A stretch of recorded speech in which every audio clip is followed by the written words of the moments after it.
guys, John Faulkner here. Joined with me today is Adam Peeney, and we're going to talk about med kits today. So, you know, one of those things that is extremely scalable depending on what you're doing. Yep. Both Adam and I think it's very important to have medical gear, on your person, on a day-to-day basis, near you when you do training, when you go to the range. It's also super underlooked, overlooked. Nobody really thinks about it until the last second. I know I've had a lot of experiences where I've needed med kits, and you have as well, and you don't realize that you are missing stuff until it's the time you need stuff. Yeah. So I'm sure you and I spend a small fortune in med gear, and you go through it because stuff expires, and I look at it as cheap insurance. Like, yeah, I rotate my med bags out, especially my car stuff, probably yearly, and yeah, it's $200-$300 of stuff, whether it be medicines, dressings, all that stuff. But I know that whenever I go to it, I need it because I've used this kit more times than anything else. Yeah, and I will say, we'll start with one thing with regards to replacing medical gear. There are, I kind of put it into a couple different categories. You have like a mechanical item, such as a cat tourniquet. Such as like a cat tourniquet, with the windlass and Velcro straps and things like that. Over time, if it's something that you carry, on your belt, in your pocket, in an ankle kit, something like that, they can get frayed, they can get bent, they can get tweaked. So I consider this a mechanical item. So check it over. If you're starting to see some crack, if it's like a plastic windlass, if you're starting to see cracks, if you're starting to see frays in the strap, the last thing you want to do is if I had to put this tourniquet on Adam and it rips or breaks. Yeah, tightening a windlass and it pops. So a mechanical item. So just kind of spot check those, and if you don't see any issues with them, they don't theoretically expire. They will wear from UV. Yeah. Like normal wear and tear pocket stuff, being exposed to light. I know a lot of guys are huge fans of running like a tourniquet on their outside med kit or outside of their vest or on their rifle. You got to remember, the same abuse that you're putting your plate carrier or your rifle through, this piece of high tensile nylon is going through the same thing. Like John's ankle kit, your dart. Yep. This it gets worn, plastic cracks over time, heats up, it cools down at a different rate, and they do wear. So you need to be conscious of replacing both your normal consumable stuff and then, as well as your hard use stuff. And then I'll say the second kind of category is, because Adam has it right here, things that are wrapped in plastic. So your pressure dressings, dude, these chest things right seals. Here, chest seals are the worst. Yeah, so things like this, if I start to see quite a bit of wear on these, I'll actually substitute them. I'll put these into a medical stash that I keep. I'll put new stuff in. They're not bad, but you don't want to get them contaminated because the plastic has been ripped through. As you can see, paper falls off and stuff. So, so those are kind of a couple of the caveats. But let's just kind of go through. We'll start. I carry an ankle med kit. I have for quite a while, and it's kind of shows too. It's kind of nasty. Yeah, no, I mean. But I carry an ankle med kit because this is the best way that I found comfortable for me. I wear jeans, as Adam knows, I wear jeans pretty much every day.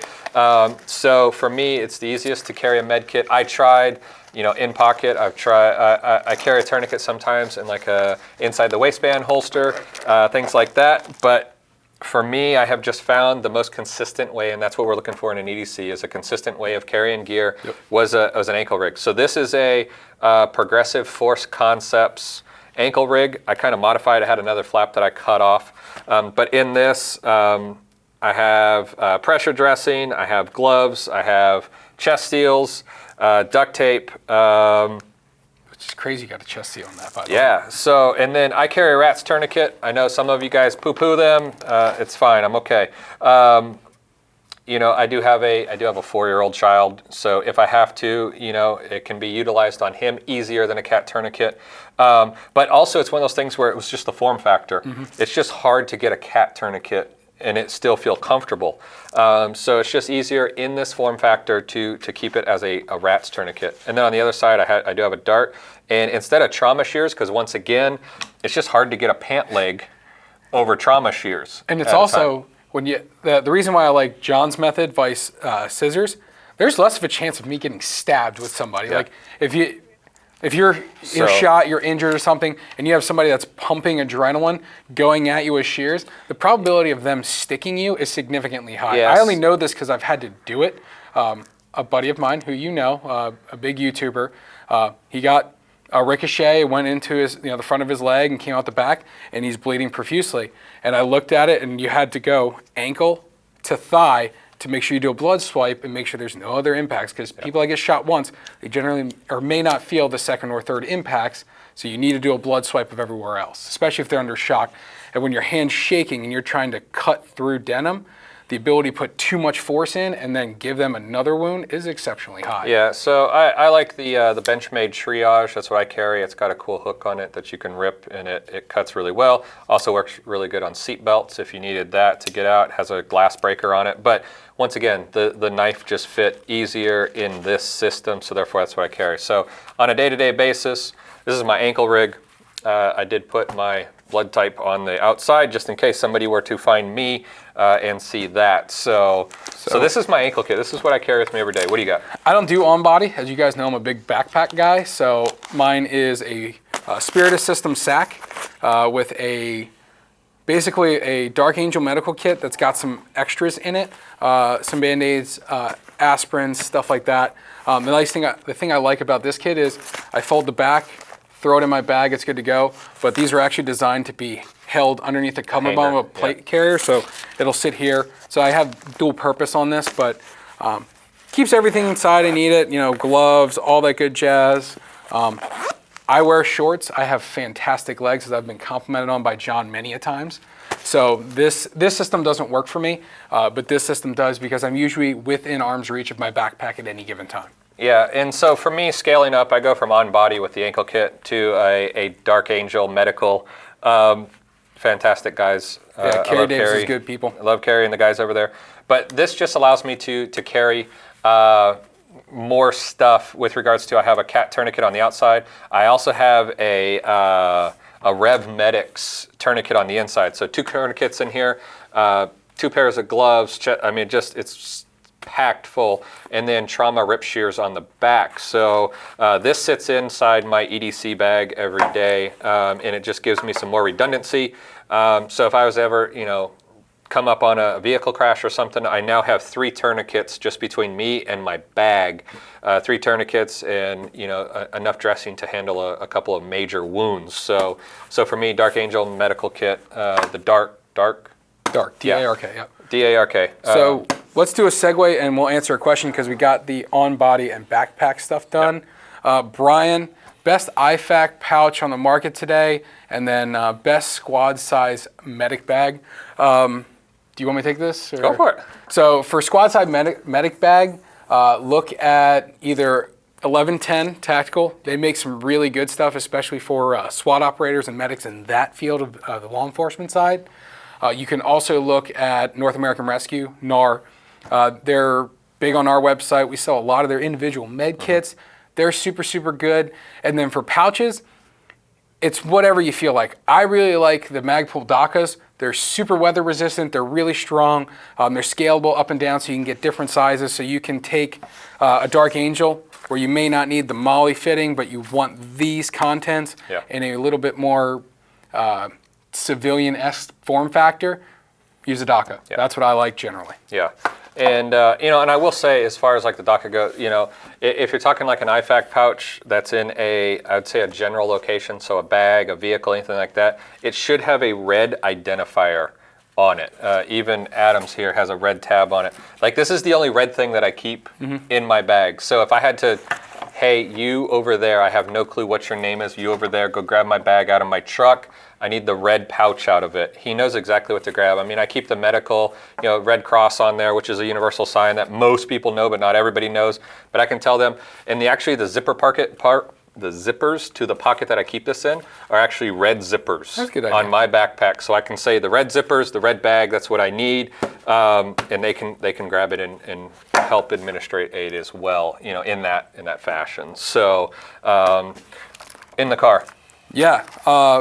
So more often than not, you'll see accidents on the side of the road. Yeah. having training and the ability to help people is a huge benefit, especially to the community. So this kit is actually the one I've used the most. This is an RE Factor drive-by kit. It's meant to go on the back of your headrest. The actual red tab, while it is a med indicator, you pull it and then it separates from itself. Yeah. So now you can use this clip and put it on you, but inside I have everything you can imagine. I've got all the 1110 gauze I could need. These, I forget. SAM splints, or the stretch. The stretch wraps. Yes. These are great for kids and canines. SWAT wrap. SWAT wraps. SWAT. Something like that. Stretch, wrap, and tuck. Oh, yeah. So these are good, and I like the whole turn the diamonds. Yeah. Gloves, everything you need, tweezers. The thing I use the most is a boo-boo kit. Yeah. Band-Aids, aspirins, Advil. There's more times where I've had a headache where I'm just like, man, I don't have one in my bag. I can always go to this. Yeah. So this kit I generally like a lot because it's out of the way. It sits on the back of the headrest.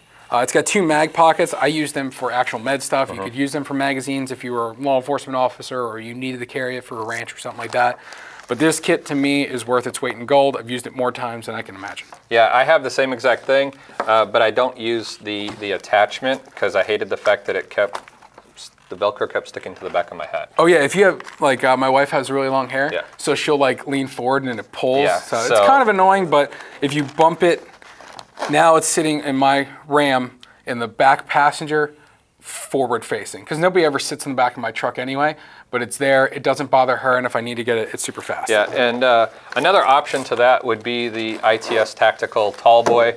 They have a Tallboy and a Fat Boy. And kind of what we're showing here is it's mostly the same gear that's in all these, just in different forms. So this is kind of similar to the Fat Boy. So it's really finding what fits best in the application that you're trying to fit it in. So you could go with something a little bit taller, a little bit skinnier like this, or the Dart, or something a little bit wider. And it's just making it so that you have it on you. Yeah, at the end of the day, the biggest thing is having these and also having the ability to use them. Yeah, med training is not shooting guns, but there's a higher probability of you using this than ever having that really intimate altercation of, firing guns back and forth at folks. So med, not only does it benefit you, it benefits your children, your family, your community. So those skill sets to me are far more valuable now as an adult than anything else. Another question we got here are medical and first aid kits pretty much eligible for an HSA, which is a health savings account, which a lot of employers have that you can pay into. It's health insurance, but it's a HSA account. Many of the items that are found in the kits are eligible for these, but it all depends on really what your insurance sets. And it even comes down to prescriptions. Yeah. Some HSAs will provide coverage for some medications where some won't. So it's one of those things where I would check with your insurance provider, but some will. Yeah, So yeah, it couldn't hurt giving them a call, be like, hey, this is what I'm looking for, and they'll give you the yes or no. Generally, they're pretty switched on in what they need. So. yeah. All right, so we've covered on body, we've covered in bags, we've covered in cars. Now let's talk about things that go pew pew and when we take classes and go tactical. Yeah. Belts. So the last time I wore this was our Will Petty class. But the one thing I always have on me, at least in a class, especially when you're moving around people, sitting in cars, shooting around things, is a med kit. I'll generally, if I'm wearing a plate carrier, I have one on the back. But if I'm always wearing this belt, I always run the Blue Force gear. I think it's the Micro TKN. Yeah. Great kit. It's ambi, so you can pull it out left or right. You can also mount it vertically, so up or down. It has everything chest dart. I will generally run a tourniquet in my cry-pant pocket in the front. It's the only thing this doesn't have is a tourniquet, but it's super small, really light. The Hypalon material is really strong. You can change out the inserts from red to IR if you're running night vision. It's just a small form factor of what you need and nothing that you don't. Molly's in, super strong, really reliable. Yeah. This is one of the rigs that I run quite often. It looks big and huge, but it's actually really comfortable. It's monstrous. It's really comfortable Like, though. just compare. Small, slick essentials. Hey, John's just I'm going to compare. rock this 8 miles. Just compare. Yeah, small, slick, and essential. That's what I am. So this is a rig that I've had for quite a while from High Threat Concealment. I absolutely love it. It's really comfortable. It's really great at dispersing the weight. And really, once again, this is an older generation Dark Angel Medical Dart. It's just done in a different form factor than this one. But what I did was I kind of rigged it so that it works. I mean, this thing is not coming off, but it works with the deployment system that's built into the HTC. So what I have in this pocket, I just carry a Leatherman and an extra tourniquet if I were to just need one. But all I got to do is reach behind me, grab this pull handle, kind of like your headrest bag, and the whole thing comes right off. Ooh, I like the cords. Yes, it's tethered. So that was a modification I had to put on there. So, but I mean, I can literally wrap this, I can grab it, and from here I could throw it to somebody if I needed to, or I could administrate it on myself. On the outside, I have a RevMedix tourniquet, and pretty much everything else, is the same as this bag. But I just have, 2 tourniquets, and I really like this. I tried to make it as slim as possible without going the micro route. So everything is full size in this bag for a full size guy. All right, so let's see. What was the name of the medical bag that Adam uses in his backpack daily? So it is a Dark Angel medical kit that I gutted the internals out of the pouch and put it in a Spiritus Systems sack. Yeah. Like I said, it's flexible. It actually has grommets on the bottom, so you can mount a tourniquet there if you choose. Yeah. I don't do the whole external thing. I try to keep them as safe and protected as I can, but I like it because the flap here, you can fold it down and it's out of the way. It's really small, or I can actually put it on as a sub-load on my plate carrier if need be. And these things are awesome. Yeah, this thing is awesome. I carry my NVGs in it when I go hog hunting. I carry an extra thermal or NVGs in it. But they're absolutely awesome. They're a well-quality built bag. And one of the things about Dark Angel, I know I keep coming back to them. Mm-hmm. We should get Carrie here at some point. There's 2 things. We should get Carrie here. There's 2 things. Number 1, you can buy just their refill kits. So that's everything you need to address let's say a gunshot trauma or a massive bleeding trauma. You can get just the kit and put it in any bag. And Carrie will actually replace, if you have a save, you call him, you'll send pictures, he'll ask you the story, he'll replace your kit if you get a save, which is rad. That to me is amazing. So theoretically, buy once and it's almost the last minute. If you use it, you get it free. So we do have some fantastic medical gear deals going on at BigDaddyUnlimited.com. So make sure if you are a member, go check them out. We actually have, I think, a couple on our members page. Yeah, right now the one that's moving the most is the NAR, the North American Rescue individual kit. Yeah. It's small. It's meant for pockets, either your normal workout of side pockets or cargos. So that one I can tell you on a day in day out basis, I sell more of those than anything else. Yeah. And it's because they fit into so many different situations. So what else you got? I want to talk gloves. Gloves. So gloves are important, man. Yes. That's the first thing you do before addressing any kind of wound. You want to be able to protect yourself and also not put any kind of weird, unsterile infection or anything that will cause an infection onto somebody. So generally you'll see 2 kinds. You've got your normal nitrile gloves that are okay. They're super thin. They rip. They don't last very long. I'm a huge fan of the bear cloths from NAR. Watch this, man. Boom, look at that, bear cloth. So NAR makes 2, and you'll hear NAR's North American Rescue. They are kind of the who's who of medical gear. They make 2 different kinds of heavy duty gloves. They make a black one, and then they make the bear claw, which is tan. The reason why I choose tan, when you're doing blood swipes on people, you can see the red on your gloves. On black, you don't get that kind of transparency. It's just glossy. It could be sweat. It could be anything, and it's hard to tell. But gloves are huge. Again, going back to that story, the first thing I did when they brought me this kit was I pulled the gloves out and put them on. After that, I touched nothing else, and I have somebody handing me them so I can tear packaging and start packing wounds. You're trying to isolate all the other factors out so that way you're not getting hurt and you're not making the already hurt person any worse. Yeah. So gloves, you can't have too many of these. You can buy them anywhere. If you don't choose to buy NAR, make sure you buy at least a good set that is, not a dark color. And the other thing too, if you're packing your own kit, as you can kind of see there, as soon as I open this up, the first pair in here, the first pair sits right in the top. Don't put your gloves at the bottom, so you gotta freaking yard sale your entire kit in order to get to your gloves, and then you're trying to pick everything else up to utilize it at that point. So I take mine and most of my kits, that goes right in the lid, and then the lid folds over. So as soon as I grab this, boom, they're right there before I even pull the kit out. One of the reasons why I like this pouch so much, so I pulled this out, but this sits right at the top up front, and I have full access to my entire medical suite. So that way, if I go through and I'm like, okay, I just need this dressing, or I need a chest seal, like I have everything there. It's super easy and accessible. I don't have to go digging. Like to me, and I'm sure everybody else, you know, time is important. You know, the least amount of downtime that person has leaking is a good thing. Yeah. Now let's talk a little bit about training. Training, yes. You know, medical training is deemed not nearly as sexy as firearms training. Absolutely. But you have to, number one, I would start with a CPR class. Find a local Red Cross or something, around your area. They'll be able to set you up with a CPR class. Take a trauma class after that, like a medical trauma class. I'd recommend Dark Angel Medical or Caleb from Lone Star Medics. Yeah. Both those guys are exceptional at what they do.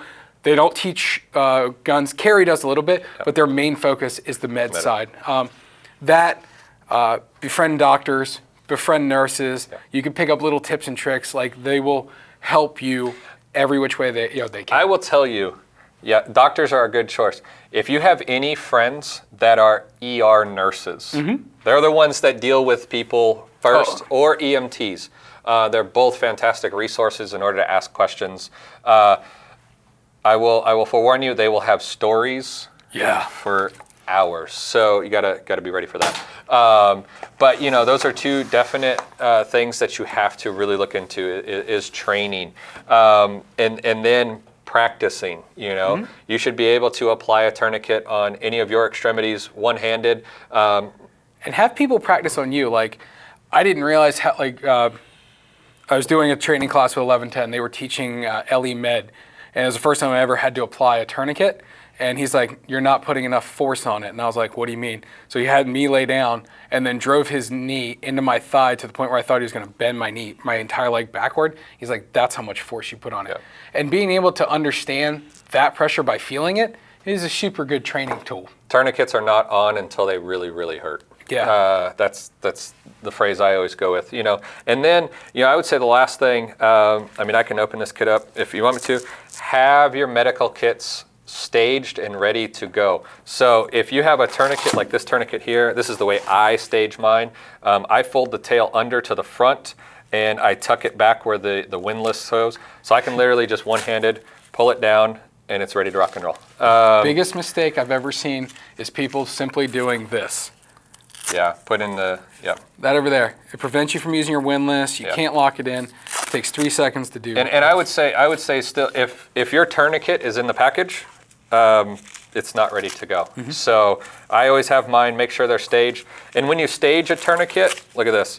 It should be staged already big enough to put over your thigh. Don't make it small so that it's nice and compact, like, oh, it's ready to store.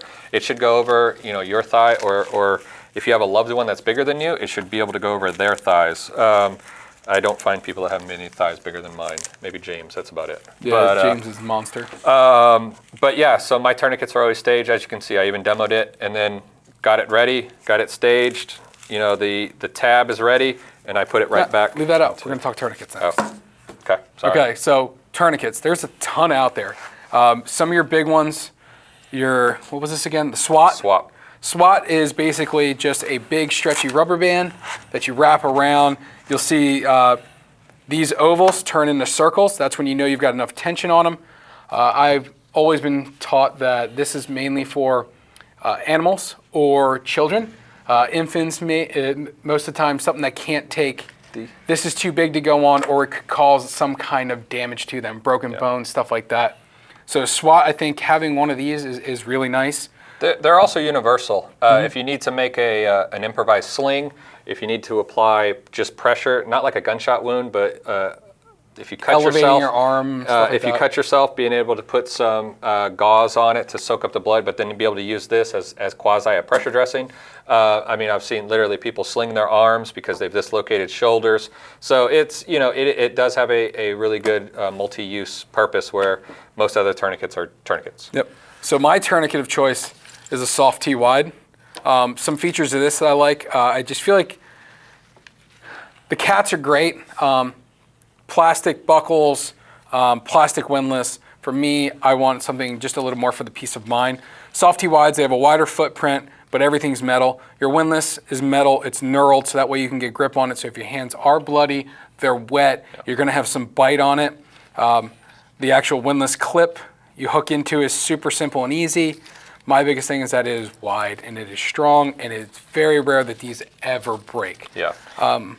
Your most popular would probably be your cat tourniquets. I think they're on Gen 7 now. They are continually improving them. Yep. So you'll see more of these. And also knowing the training difference between all these is significantly important. Yeah, I tend to lean towards a cat for the most part. I really love a Rev Medics. These are awesome. Just due to the fact that if you are in a stressful situation, the ratchet system on them, what this allows to do is no matter what, if you slip, like if you're cranking down a cat tourniquet or a SWAT T, if something bumps you, if somebody bumps you, if your hand slips and it untwists, Gets undone. Whatever, you have to then start over. Where with the ratchet of the Rev Medics, if it for some reason slips, it stays locked right then and there, and you can start right back. And they're pretty easy to reset. So yeah, I've really liked the Rev Medics lately. And then for chillins, animals, things like that, and for just a small form factor, something you can throw in your front pocket. Even the new Vertex pants actually have a hole through the pocket, so you can literally run the tail of the rat's tourniquet down your leg, and you can just pull it out. Yeah, there are some downsides to it. Absolutely. It's the upsides that it's small, it's packable, Yeah. it's easy concealable, but you don't get a huge footprint with No. it. It can cause some pressure point type stuff, especially if you don't widen the platform as you're wrapping it around. So there are pluses and minuses with all these systems. The Soft T Wide, built like a tank, it's heavy, it's not that small and packable.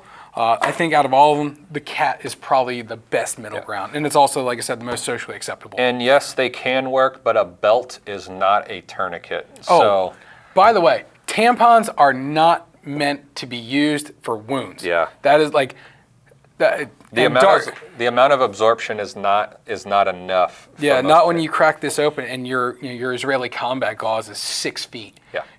Because the human body, even a small gunshot wound, will take a ton of wound packing material. Tampons are not meant for that. We see it all the time online. Carrie and all the guys at Dark Angel, they see it all the time, and they're fighting against it because it just isn't a thing. It's a waste of time, it is a waste of energy, and it will cost somebody their life. Yeah. So, that's kind of our systems and how we utilize them, how we incorporate medical into our daily lives. If you guys got any other questions with regards to med kits, feel free to leave them below. We'll be around the next couple of days. We'll make sure that we answer them. Also, if you're in the need of more medical gear, make sure you check out Big Daddy Unlimited. The link will be above. Make sure you start your trial, save some money on med gear. Hope you guys enjoyed this video, and until next time, be safe. Bye, Candias, guys.